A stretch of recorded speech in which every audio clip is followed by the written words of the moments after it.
everyone. So today's learning target, we can explain how the U.S. Constitution was created. Essential question, why were the Articles of Confederation replaced? So this is going to kind of introduce you guys to the Constitution. The first part of the Constitution is called the Preamble. So here's what you need to do for this assignment. It is just going to be a vocab assignment. So at the very bottom of your Google Classroom post, open up this Google Slides called Preamble Visual Vocabulary. And it'll look something like this. Each of these slides from 3 to 12 has a vocab word that's mentioned in the preamble. Your directions on this assignment is to define each word, include a related image in order to help you better understand the preamble once we start really diving into it.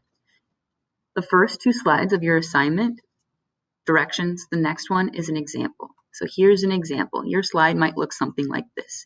The word preamble, you're going to write down your definition, and you can just look up your definition on Google. All right, so here's what I found, and here's the image that I posted. Let's say that I want to put an image that looks like this. I don't know if my teacher will exactly understand my thinking behind it, so here's what I would do. I would go ahead and click this text box, insert that text box, and then explain how I feel like this picture represents the preamble. Okay? So if your picture is like super clear on how it represents the preamble, you're like, yeah, here's the preamble. That makes sense why I would put that picture in.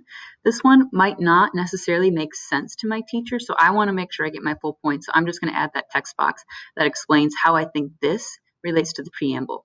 So here's what I typed down. So I said, because the definition of preamble is the introductory portion of a legal document stating its purpose. So I was thinking about like when people introduce themselves, they usually say their name and then usually something else about themselves, like, oh, hey, what's up? My name's Amanda. I'm friends with Patrick, or something like that. So that's what I put down in this text box. That way my teacher's like, oh, I get how this reminds you of the preamble.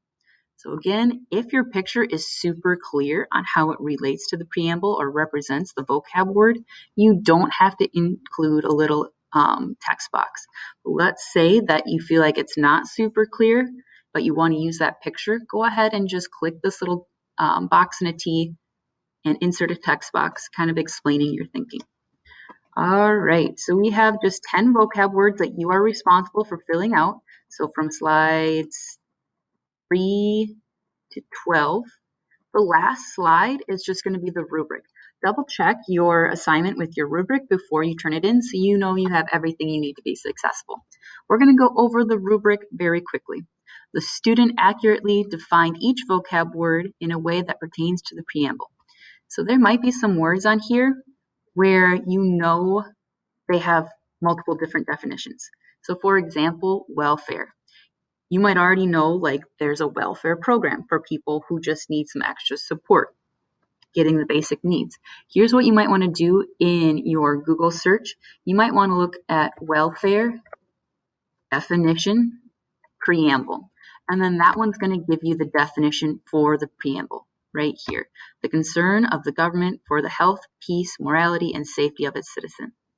That would be the definition of welfare as it pertains to the preamble.